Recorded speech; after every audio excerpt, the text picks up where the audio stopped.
Hello, good evening. So, welcome to yet another session. Okay, the Ask Me Anything sessions, which happens every Tuesday at 9 p.m. So, welcome. So, today it's a very different kind of topic. We are going to discuss the history of Ayurveda in the sense how did Ayurveda actually, you can ask questions also a little bit. How did Ayurveda actually come into being? So, it'll be slightly interesting. This is not in depth as far as any subjects or something which go, but it'll be interesting for most people to know the mythological part of it also. So it's so let's start. Okay, so these sessions, ask me anything sessions happen every Tuesday at 9 p.m. IST on my YouTube channel. Okay, and today we are going to discuss about the history of Ayurveda. Okay, it's interesting. So this is a subject which we have to learn when we start our Ayurvedic course in the first year. Okay, Ayurveda Itihasa. So this is something which I really love. So now let's see. So Ayurveda basically is two words, Ayu and Veda. Okay, and Ayu means it's not life. See, the loose translation which you see everywhere is the science of life. But it also discusses about the death also. So if you can say it's science of life, it's also science of death. So Ayu basically means the time between life and death. It's a lifespan. Okay, and Veda is knowledge. So anything and everything, that means in a sense any knowledge that can be applied to make your Ayu or your lifespan good can come under Ayurveda. Okay, anything. Probably me sitting and talking to you is going to actually help me in getting better. Okay, that also can be classified as Ayurveda. Taking a shower, hot summer, and I take a cold water shower, and if that can improve my health, that is also Ayurveda. So any knowledge that can be applied to improve the quality of your lifespan, Ayu, is Ayurveda. Okay, it is very, very broad. And then it is considered the fifth Veda. Okay, you have got the Rig, Yajur, Sama, Atharva, and Ayurveda is considered to be the fifth Veda, and it has also been compared to the thumb. Okay, the sense, we know that only humans have got this opposing thumb. Thumb is opposite to the it's at 90 degrees to the other four fingers. That actually helps us grip. We can do fine movements.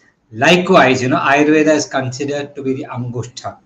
So Acharya says, if the Angushthas, if you don't have the fifth Veda or you don't have the thumb, the functions of all these four fingers are not up to the mark. So all the four Vedas cannot actually perform well, or a person who's following these four Vedas cannot perform well if he does not have the knowledge of Ayurveda. So that much of importance has been given to the science of life or your lifespan, Ayurveda. Okay, it is considered also to be the Upaveda of Atharva Veda. Okay, Ayurveda. So you have got these four Vedas, right? Rig, Yajur, Sama, and Atharva Veda. So Rig Veda, Dhanur Veda comes under Rig Veda. Okay, and Yajur Veda, the Upaveda is constructions and all those things. Sama Veda, the Upaveda is music. And Atharvaveda, the Upaveda, is considered to be Ayurveda. Okay, so the mythology. Our history, we attached divinity to a lot of things. So how did Ayurveda basically come to this earth? So there's a shloka which goes Brahma Smrta Ayusho Vedam Prajavati Majigrahal. Okay, that means Brahma Smrtva Ayusho Veda. This is a very important word. Ayusho Veda. You see, our brand or our life happens under the name of Ayusho Veda. So Ashtanga Hridaya, it very specifically says Brahma Smrta Ayusho Veda. Ayusho Veda is the word. See, like, how do I put it? When you say Lakshmi Pati, for example, Lakshmi Pati means Lakshmi's Pati or Lord. Okay, the Lord of Lakshmi is Lakshmi Pati. Likewise, Ayusho Veda is a real word. Okay, when you say Ayusho Veda, that means the Veda of Ayush. Of Ayush is Ayusho. So Ayusho Veda, in short, it is called Ayurveda. Okay, so when somebody asks you what is Ayurveda, in Sanskrit, when you have to reply that, you say Ayusho Veda, Ayurveda. Okay, so Brahma Smritva Ayusho Veda. That Smritva is a very, very, very profound word. Smritva means to recollect. Okay, that means Brahma, the creator, recollected Ayurveda. What does that mean? That means Ayurveda was there even before the creator was there. So he cannot recollect something which is not there, right? So Brahma himself recollect. That means we don't know when it is started. Okay. Then what happened? Brahma Smrto Ayusho Veda Prajapatim Ajigrahat. He taught it to Daksha Prajapati. Okay. Daksha Prajapati is supposed to be the king of all the people. Okay. Brahma Smrto Ayusho Prajapatim Ajigrahat. So Ashwinau. Ashwinau means two Ashwinas. Daksha Prajapati taught it to both the Ashwini Kumara, the celestial physicians, Ashwini Kumara. So Prajapati, so Ashwinau, Tau Sahasraksham. Tau means both of them, Sahasraksham. Sahasraksha means a person with 1,000 eyes. That means Indra. Okay, so he was taught, the Ashwini Kumara taught Indra. Okay, Sahasraksha. So Atri Putradikan Munin, he taught the children of Atri and all those things. After that, what? Te Agniveshadi Kamstetu. Okay, so Agnivesha, etc. Agniveshascha, Bhedascha, Jadugarna, Parashara, Ksharavani. There are 5 main. Okay, Agniveshadi Munis, they learnt it and they wrote their own treatise. Agniveshadi Kamstetu, Puthak Tantrani Te Nire. They wrote their own specific books. So the kind of book, if you look at Charaka Samhita, which you see right now in the market. Okay, so Charaka Samhita is actually, it is Agnivesha Tantra. Okay, Agnivesha Kritam Tantram Charakastu Prati Samskriti. That means Agnivesha was a person who wrote the book, and Charaka redacted it, and he cut a little bit portions, he added little portions and made it into the book which we see right now as Charaka Samhita. So the main author of Charaka Samhita is Agnivesha. So this is how slowly, Ayurveda came into this world, is what our belief is, Now, there are 64 kalas. 64 kalas are sciences and arts. Okay, like you have got dance, you have got music, you have got construction, vastu, you have got astrology, you have got astronomy, you have got weaving. See, all these 64 kalas.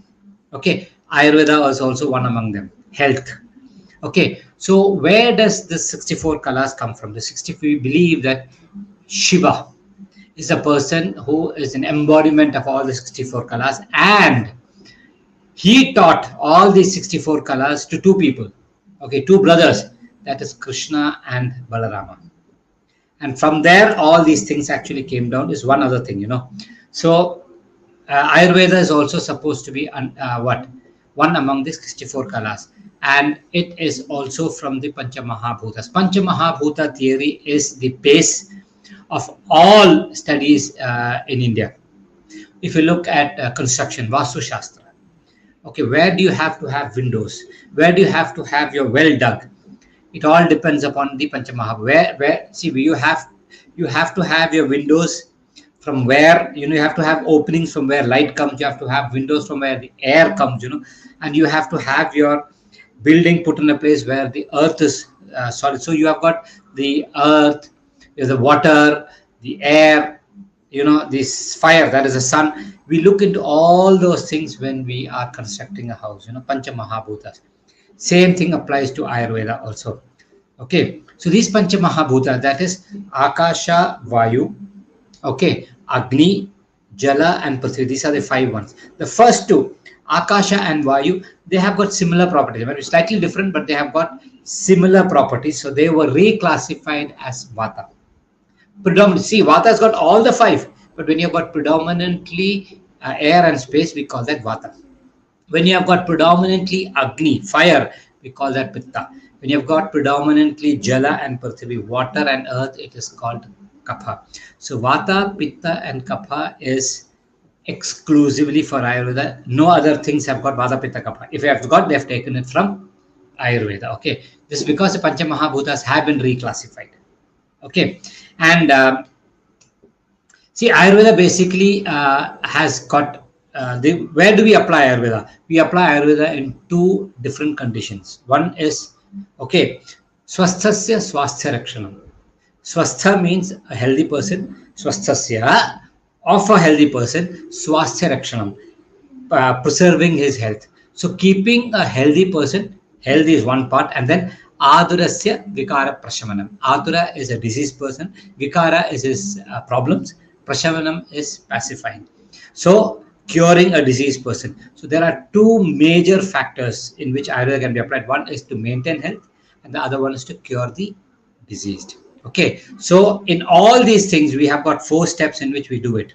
Okay, that is Ahara, Vihara, Vichara, and Aushadha. In the sense, if you are actually following good food, Ahara, and good Vihara, that means your lifestyle, getting up in the morning, taking a shower, applying oil, all those lifestyle things you have to do, doing regular exercises, sleeping early. Okay, Ahara, Vihara, and then Vichara. Vichara is the kind of thoughts you have, If you are somebody who wants Sarve Jana Sukhino Bhavantu, that everybody to be okay, that means you are praying for the welfare of everybody. Somebody is doing well, you're happy for that person. You don't carry too much of tension, anxiety, anger, all those things. Your vichara, that means your thought. So if your food, your lifestyle, and your thoughts, your vicharas are actually decent or in a good place, aushadha or treatment might not be needed for you. Okay, so this is how we handle all. So these basically have been taught to us in the first year of Ayurveda when we learn Ayurveda Itihasa. There are a lot of things to it, but I tried to tell you the basics of how Ayurveda basically came into this earth, and it is not like somebody have got this belief that, the sages just closed their eyes and sat and tip, something came like that. It is not like that. They have actually done a lot of work, practical work on patients, and every part of the world where we had old civilizations, definitely there were people who were falling sick and they had their own medicines. We can call them tribal medicines. Okay, we had all those medicines in every part of the world. So what happened here, as far as this subcontinent goes, that they were thinkers. They started looking at outside world and they started comparing it with our lives, and they started finding similarities. Okay, that is when the theory actually came into the existing medical science, which was already there. They looked at animals and saw how animals behaved when they were sick, so that they tried to incorporate into their lives. So Ayurveda, the theory of Vata, Pitta, Kapha, in my opinion, and our gurus, the opinion is that in medical science was already there, like the tribal medicine. The theory of Vata, Pitta, Kapha got incorporated into it, and that is what we see today as Ayurveda. Okay, so you can start asking your questions, and I see there is a question from Aditya. Yeah, puja mantra on health and wellness. Yes, we Ayurveda basically it is the oldest medical science, where you see specialties and super specialties right now.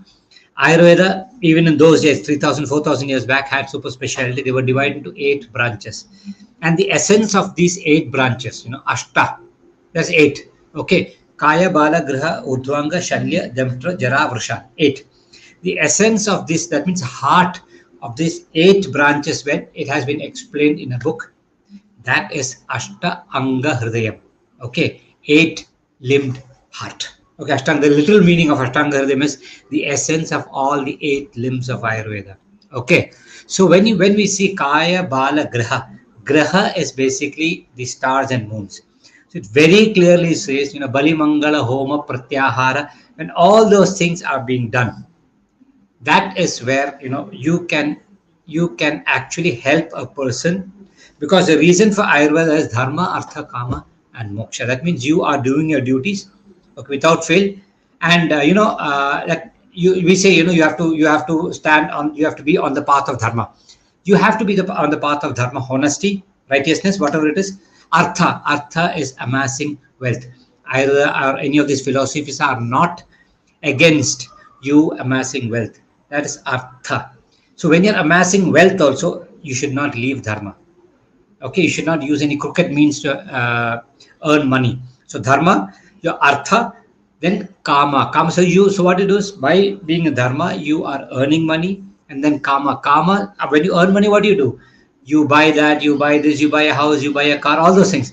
Kama is basically enjoying. Okay, nobody, Ayurveda is not against, or any of these philosophies are not against you enjoying worldly pleasures, but again, standing on the path of dharma. So dharma, artha, kama, moksha. Moksha is basically understanding that there's no point getting too attached to all these things, renouncing that, and then getting into moksha. Okay, so this is basically what Ayurveda, basically the philosophy of Ayurveda is. So in all these things, there is a lot of spiritual journey and your mental strength. Okay, for all these things, your pujas and mantras are going to help you. Okay, Aditya. So mantras are basically, words, okay, which are being, what do you call, pronounced in a certain ways, and all those syllables have got energies. So this will actually help you not only in your spiritual world, but also in for you to become mentally, physically strong. Okay, so this is one part. Ayurveda also mentions about all these things. How when you see in Vishama Jwara, in Jwara, they say very clearly, it's always good for you to recite Vishnu Sahasranama. So when you recite Vishnu Sahasranama over and over with a person who's got fever, okay, which is very difficult to cure, you will see the temperature slowly go down. Okay, there's a lot of studies that has happened on that. So that's how you can.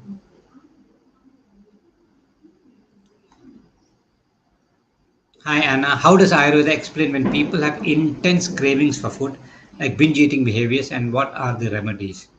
Anna, one thing you have to understand, that eating is a habit. Okay, like when you were a child, maybe 13, 14, I'm just comparing with Indian foods. Okay, you're somebody 15, 16, you are somebody who used to eat about 5 to 6 idlis, for example. So as you become 6, 7, 8, no, sorry, after you become 20, 25, you still want to see the 6, 7, 8 idlis on your plate. Okay, as you grow old also, you have to see the 6, 7. You might not be able to eat it, but you still forcefully eat it. Seeing that, because eating, as I said, is a habit. Okay, likewise binge eating also. Binge eating sometimes happen, it's like you're eating too much, and sometimes when you are extremely stressed or worked out, or when you're really worked up, you feel like eating. There are a lot of people who go to food when they are stressed. That is a relief point. So the way how you handle this is, you have to understand what is causing the stress for him, and you have to handle that. If that is not handled, binge eating will not stop. Temporarily he might stop it, but he might again get back to it. So understanding what is causing the stress and managing that is very important. Okay, and if a person is somebody who eats a lot of food, who's got ati agni, too much of appetite, then you can start giving foods which are difficult to digest, and that is place where buffalo's milk has been mentioned. Okay, Atyagni and Anidra, two places where buffalo's milk has been mentioned. So you can, and if you feel that it is wrong Agni, then you can do Panchakarma, you can do Virechana, where you can try to get that bad Agni out of system, and then slowly try to, after the Virechana, when you're getting into the post Virechana period, you try to see that he gets a little bit more discipline. It is more about discipline here.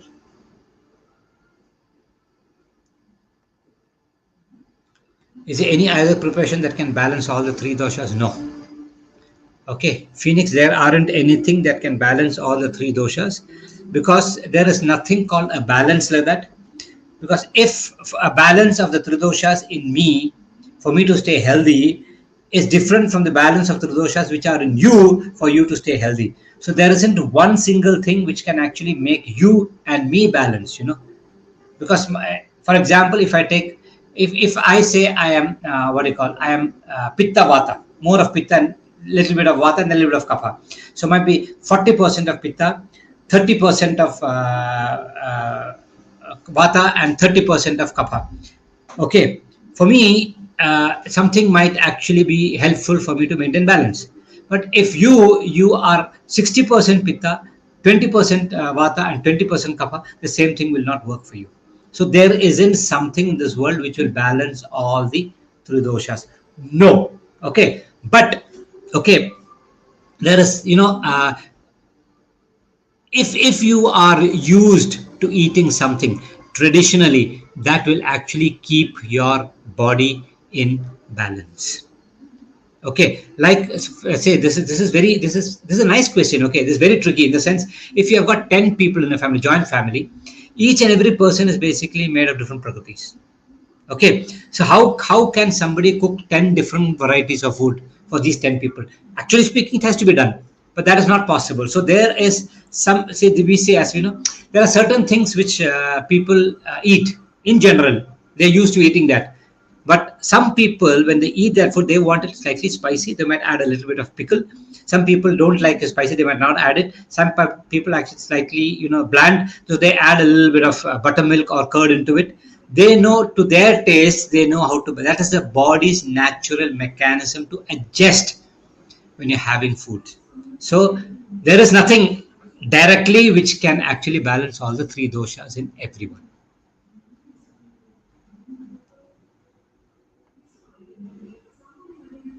Deepti, hi sir, is a quick analysis to find the dosha imbalance for common elements like cough, diarrhea. I read different dosha causes dry and wet. Yes.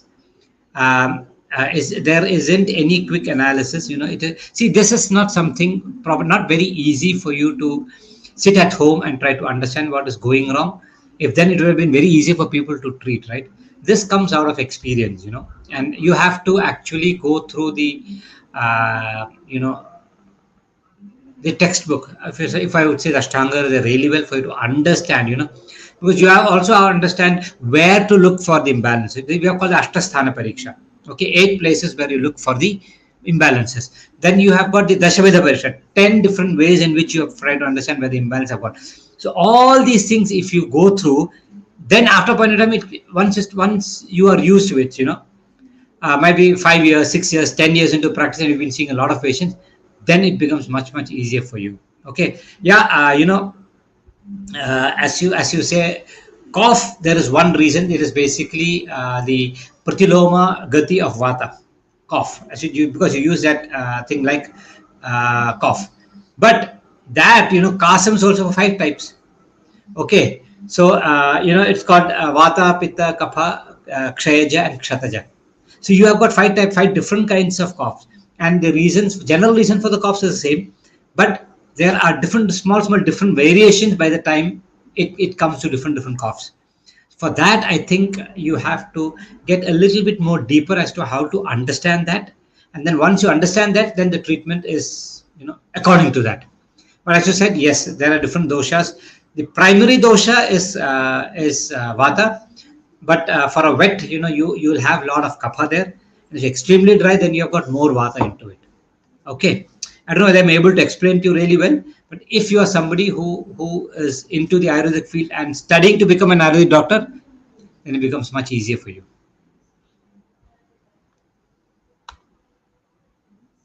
What are the treatment options for people with sleep problems? What is the long-term effect of waking up late in the morning? Ramya, if you look around you, Ramya, leave the nocturnal animals, you will not see any animal, okay, which stays awake after sunset. After sunset, they plan something to go out to the mall, to the movie, go to the pub, dance, and come. No animal makes any plan anywhere. Leave the domesticated dogs at home. They're half human. Okay, I'm telling you, animals out there in the wild. Birds, they go to the nest. all of them retire by the time it is sunset, and by the time the sun slowly starts coming up, all of them are up. you know Only humans, we don't do that. So what happens here is, if you look at, I can explain to you really well in the Ayurvedic way. The day and night has been divided into three parts: day into three, night into three. So if a sunrise is at 6 and sunset is at 6, so 6 to 10, 10 to 2, 2 to 6. Okay. And again 6 to 10, 10 to 2, 2 to 6. So the first part of the day and the night is kapha. Okay. The second part from 10 to 2 is pitta, and then 2 to 6 is vata. So what happens when you have your what do you call, the early dinner, that means before sunset. After sunset, the 6 to 10 time is the kapha period. Kapha is a heavy period where we want you to actually go to bed. So ideally speaking, somewhere around about 9, 9:30, you would have noticed by about, you have your dinner at about 7:38, about 9, 9:30, you might slightly go down, that is the time where you have to go to bed. You miss that window after 10, 10:30, it is pitta period. You are extremely active. Okay. And people have got the habit of eating an early dinner, but they go late to bed. So what happens? The kapha period is over and they get into the pitta period, where it is a metabolic phase, and your food has already been digested, and then you are still starving, you are awake, your metabolism kicks in. Okay. That is the time when if you keep on doing that, you'll slowly start getting acidic. Okay. You'll feel acidity, bloating, and all those things, and that will start taking a lot of nutrition from your body. Ratri jagaranam ruksham. If you keep on staying awake throughout the night, your body, ruksham means your body starts becoming denourished. It becomes more and more, and you'll feel like eating something, you'll feel like drinking something, which will definitely interfere with your health. Okay. So sleeping is very, so if you're not somebody who somebody's got sleep problems, try to understand why you have got a sleep problem. Okay. And it is not easy for you to go to bed. I would say it's easy for you to cut from your wake up time. If you're getting up at 10 o'clock, start making it 9. After a week, make it 8. After a week, make it 7. After a week, make it probably about 6:30. Then make it 6 o'clock. Okay. You are only cutting from the wake up time. Then you will slowly see that if you're somebody who sleeps at 2 o'clock, by the time you reach about 6 o'clock here, you'll see that by about 1 o'clock, 12 o'clock, 11 o'clock, you'll start feeling sleepy, provided you also do a little bit of physical exercises to tire your body. Okay. And if you're anxious and you've got mental issues, that also have to be managed. Okay. Can you consume ragi daily irrespective of body type in South India? Diti, I would not, if you are not used to, okay, Diti, let me put it this way. If you are not used to having ragi on a regular basis, why do you want to have ragi on a regular basis? Okay. Because there are a lot of people who say millets are the best.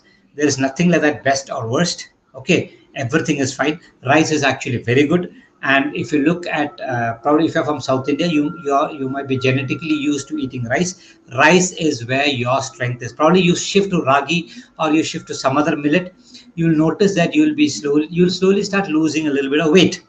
Okay.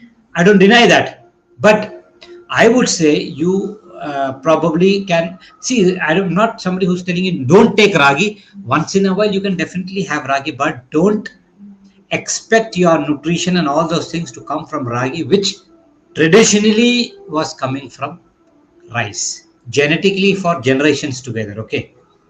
So it's always good for you to go with foods which are you are genetically close to.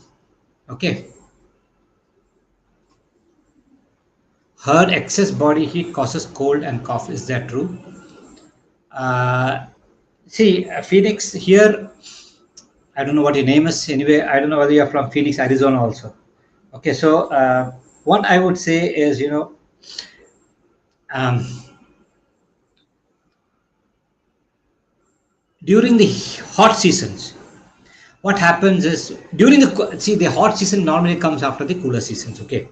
And when in the cooler seasons, there'll be a lot of accumulation of phlegm.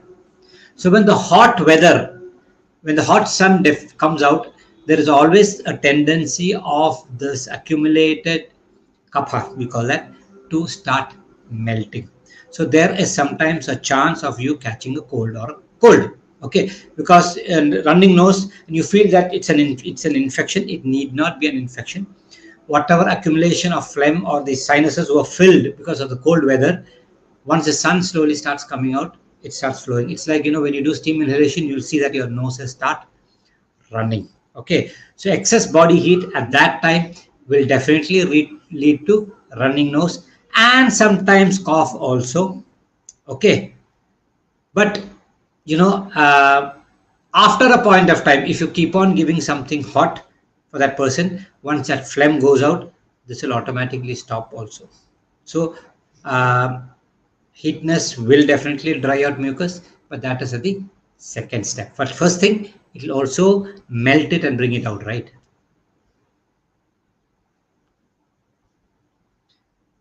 Valishri, is there a treatment for hereditary diabetes in long term in Ayurveda? Okay, hereditary things sometimes are not very easy to manage, but if you catch it early, and if you are also disciplined, that means you don't trust only the homework. The sense you go to a doctor writes medicines for you. That is classwork for you. Okay, so don't trust only the classwork. You have to go back home and also do the homework in the form of eating proper food. Okay, and then doing a lot of exercises and also giving your body enough time for it to recover. Okay, because diabetes, we see a lot of diabetes cases coming of late, and at least 50% of them are not hereditary. Okay, those can be easily managed if provided you put in your heart and soul. In the sense, if you are into a lifestyle that is the reason for your diabetes, you should be prepared to actually make a change in that lifestyle. That's what I see a lot of people. A lot of people want to keep on doing what they are doing, in the sense they want to stay awake at night, they want to go for their partying, they want to do all those things, but they want to get cured. That is impossible. Medicines, if you take some tablets, it will pacify it. It's like, if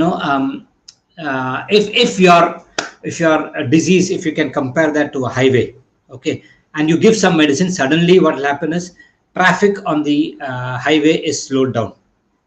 Hope you're able to understand that. So slowly what happens, or there might be a block there, so you feel that your problem is taken care of, but you'll also have a side road here, because there's a service road. Because this is blocked, you will see that all the vehicles will start going from the service road. That means you feel that your disease has been taken care, but through the side it is still progressing. Okay, and after a point of time, the medicines which you're taking right now will not have any effect. Then suddenly you'll increase the dose, same thing, you'll again feel it's under control. But that doesn't help. If you don't seriously make a change in the way, as I said, in ahara, vihara and vichara, your food, your lifestyle and your thought process, nothing can happen.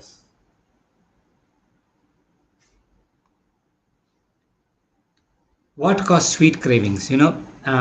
First major thing is stress. Okay, and one other common thing is if you're diabetic. Diabetic people actually crave for sweets. In the sense, what happens is you eat whatever food, rice or sweets or whatever it is, all the sugar comes into your blood, and because there isn't enough insulin for that sugar to actually get into your muscles. Okay, in the presence of insulin, it gets into your muscles, so that insulin level is low, so only very little sugar, glucose actually gets into the muscle. So what happens? So when you check your blood, you see high levels of sugar. That sugar is actually supposed to go to the muscles. But after part of the muscles, you're working, you're doing something, muscles are feeling weak. Why? Because there is no glucose in the muscle. So what does the body want? Body immediately wants glucose. For that, you will immediately go for something which is sweet. The sweet craving is very high when your sugar is not under control. Okay. And then, again, as I said, as a habit, or you're stressed or anxious, or sometimes when you are somebody who sits and works a lot on the computer, that means you are using your brain more. Your brain takes up a lot of glucose. So you would have noticed that you have been working from morning, all working at about 4 o'clock or so. You want to eat something. What do you want to immediately eat? You want to eat something which is very, very, very sweet, so that you can fill up that glucose that has been used. I would say when you have got a sweet craving, you have got glucose stored in your body. but the body wants easy things. You get up, go for a quick walk and come back. The sugar from your stored sugar gets released. You can manage sweet cravings, but you should understand why are you getting it first. Okay. For digestion, some doctors advise drinking less water at night. What might be the mechanism behind this? See, basically for it's not more for digestive issues, Aditya. I would say if you are somebody who goes to the toilet multiple times, I would say drinking less water at bedtime would be a good choice, or even at night. But drinking water, if you're somebody who drinks a lot of water, then definitely the digestion is going to get affected.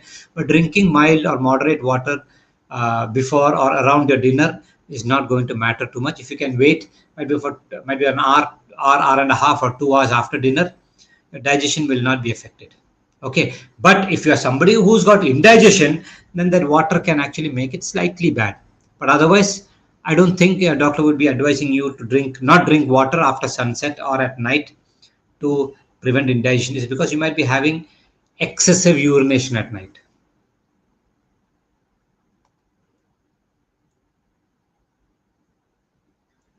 See, it is said that health issues are destined according to prarabdha.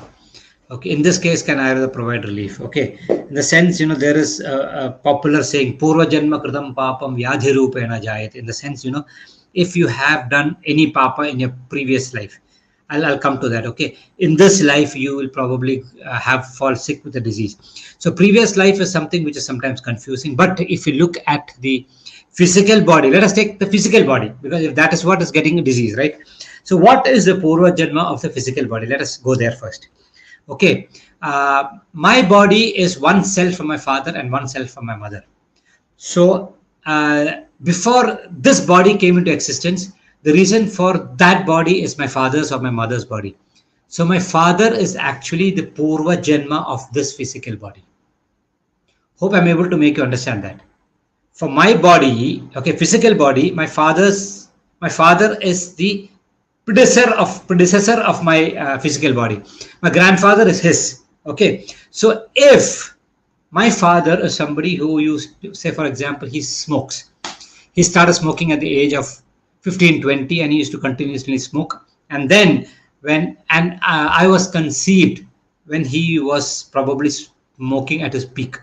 Okay, so definitely the semen will also contain nicotine, and the cell also. So when I am being formed, there is always a chance. These are studies which have happened. And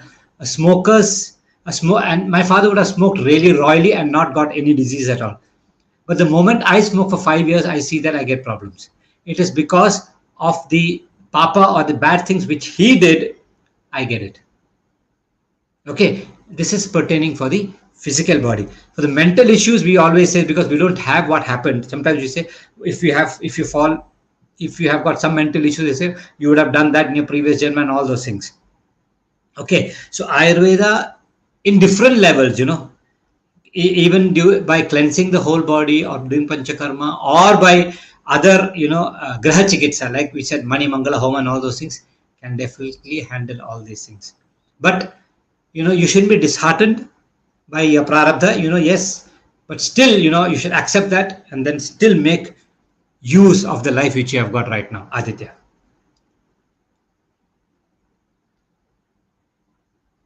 You're from South India. I have one more question. How does Ayurveda suggest dealing with allergies in addition to avoid? What kind of allergies is one thing. There is, if you look at Nidana Parivarjana Chikitsa is the most important thing when it comes to Chikitsa. Avoiding what is causing allergy. If you cannot avoid that, then what would you do? In the sense, you are allergic to dust. Okay, you keep on inhaling dust and still you want to be okay.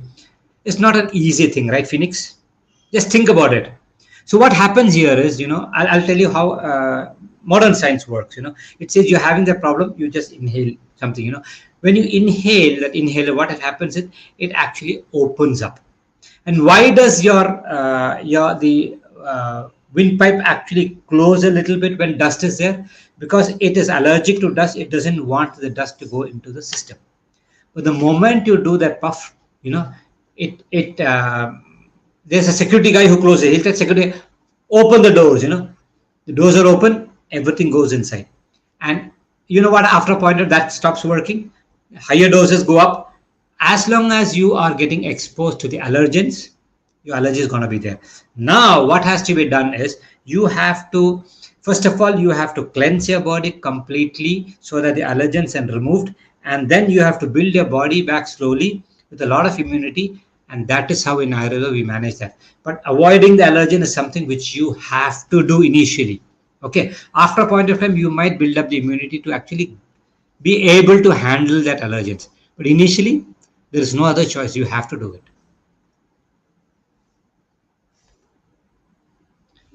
Subhash Shakti, I see that probiotic, prebiotic, bacteria, and all those things. Yes, see, you have got bacteria, viruses, fungi everywhere around you.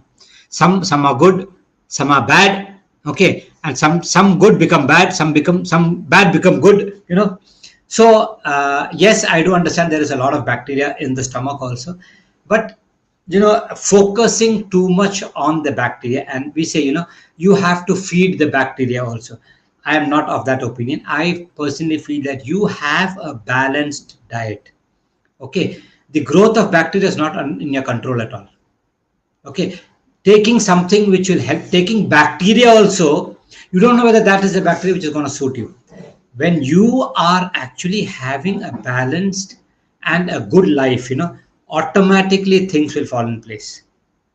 Okay, and you see a lot of people say take this much of curd or Greek yogurt, or so that your probiotic.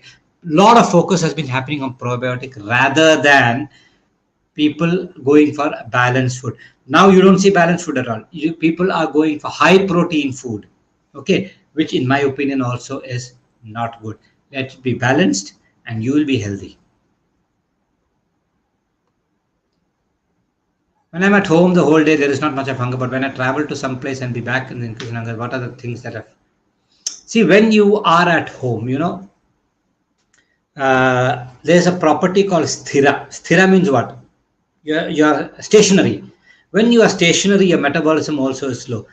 Okay, and when you are sleeping, it becomes even more slow. But when you get up and start walking, your body needs that kind of energy. Or when you're traveling, you will digest the food faster which you have consumed. That is the major reason why you feel hungry. Okay, so these things, like taking a shower, sleep, walking, in the sense exercise, application of oil, everything, every activity you do will affect your Agni. And treatment, when you look at treatment, Kayasya Antaragne Chikitsa, Kaya Chikitsa. Our treatment is only for the Agni. If you know how to maintain the Agni, you're done. You're healthy. So getting up early morning is basically for the Agni. Sleeping early is for the Agni. Okay. I hope you understand that. Eating food is for the Agni. Drinking water is for the Agni. Taking a shower is for the Agni. Taking Agni into consideration. That's what I meant. Application of oil, taking Agni into consideration. Okay. So should I take a shower after food? Agni goes for a toss. Okay. Should I immediately walk? Should I immediately do exercise after food? Agni goes for a toss. Can I sleep immediately after food? Agni goes for a toss. Can I wait for 3 hours, 4 hours after food? Again, Agni goes for a toss, because Agni starts and again goes up again. Everything revolves around Agni. Subhash. Hi, Spiky. Yeah. So that's a good question. I have been trained the traditional way, and I sometimes see patients, and let me put a scenario. A patient comes to me with a problem. The patient hands over, yeah, I've done all these tests. This is what my problem is, and he asks me to go through the files. I totally get confused sometimes. So what I do is, yes, I will go through the files. I'll keep it there, and I tell the patient, now let us go through proper consultations. Darshana Sparshana Prashnehi Parikshena Rogina. We can do so these are technical things, okay? Then I go through the proper consultation and diagnosis, and I try to analyze it through the Ayurvedic way of it. And once I've understood that, what it is all about, then I go through the reports. Okay, then I am able to connect it better. But if I actually go through the report first, sometimes I might get misled by, I see, oh, hemoglobin is low, oh, this is, oh, then my focus will be more on that. But if I go through a general consult, try to find out what is imbalances, then I'll be able to, oh, that makes sense here. I use modern tools, the sense, a person comes to me with disc prolapse. He says lower back pain. I would say MRI of the spine will really help me to find out to what extent the what do you call disc prolapse has happened, and to what kind of treatment I should be basically giving him. Okay, it really helps. Even so, ultrasound of the stomach, it really helps for us. For stone, he says, pain. I feel, when he says the symptoms, I know that it is stone in the kidney stones. But I'll tell him, can you please go through a what do you call normal ultrasound and come back to me? 90% of the time, I'll find stones there. Okay, I want to be sure. Okay, it's not that I doubt what the acharyas have written, but I also make use of modern technology, and modern technology is not medicine there. Okay, for your kind information, modern technology is an extension of physics. Okay, of light, sound. That's it. Your stethoscope is not, it's not a medical thing. It is basically an extension. It's an extension of your ears, right? So it is basically all physics. We use all those things. It will be helpful for you. Okay, BP apparatus, yes, we help, but when you take the pulse itself, okay, something is not right. BP is slightly on the higher side. You take a BP reading. For the patient also, it's easy for him to understand. Okay. Fermented foods like idli, dosa healthy? No, absolutely not. Okay, if you look at all the pulses in Ayurveda, black gram or urad dal or ulunda, we call that in Tamil, urad dal is supposed to be the worst. Okay, it will block all the channels in the body. And even if you look at Tamil Nadu, you ask elderly people, okay, they would say that idli used to be once in a year for Deepavali. Now people eat it every day. Okay, but if you're somebody who is doing regular exercise on a daily basis, then the bad effects of all these things might be very less. But otherwise, if you're sedentary and you keep on eating idli and dosa on a regular basis, not a very good thing for you to do. Pishtannam is called, ground and fermented food is actually very bad as far as Ayurveda goes. Okay. Thanks a lot. I think we have come to the end of our today's session. It was nice having you. We'll come up with another topic next time.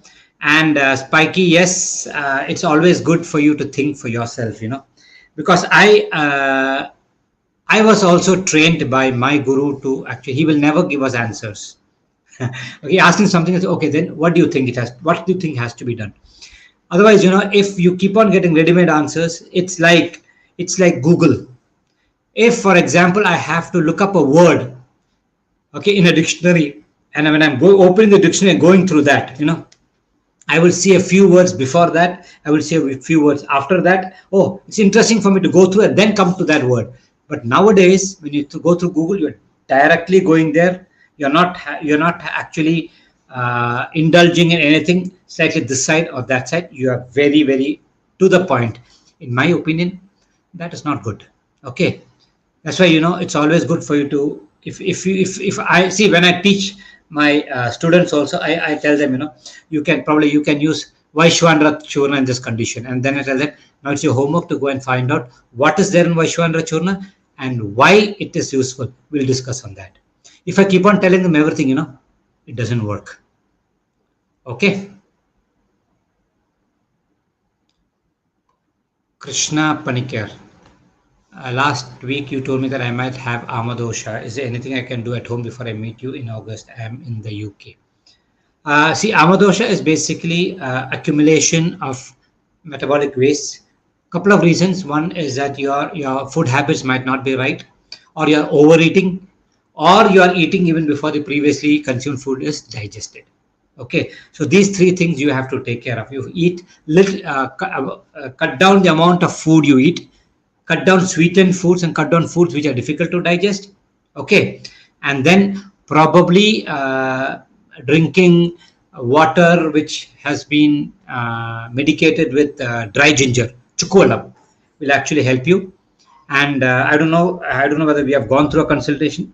I think it will be better if you're planning to come and meet me in August, then we can definitely do that. Or August is pretty far, or we can also consult before that online, and then we can have some few medications which will actually make you feel lighter, and your amadosha can be removed. Okay. Yeah, a few things about fermented food that's good for the gut. uh, you know um, you also see a lot of things. You also see avocado is good, you see kiwi fruit is good, you see a lot of things on the internet. I would say there is always a financial aspect to it. Okay. If it is not something, if okay, now for example, if you say about curd is something which has got a lot of restrictions in Ayurveda. And if you're talking to me on the lights of prebiotic probiotic, I would say why not buttermilk. You churn the curd, the yogurt, take the butter out of it. What remains is buttermilk that contains all the bacteria, whatever you want to do. And it is something which you can consume on a regular basis. And it is also easily digestible. So whatever you see on Instagram, in my opinion, you also see that you can drink 4 cups of coffee. It is very good for the liver, but it doesn't talk how what happens to your stomach or what happens to your heart. Okay, so most of the things I don't see you should blindly follow. You actually see what is good for you. I would say whatever you prepare then and there is actually the best for you. Okay, idli and dosa, the batter is carry forwarded, right? Whatever you make then and there, consume that is the best. Okay. Okay then. Good night. See you next week.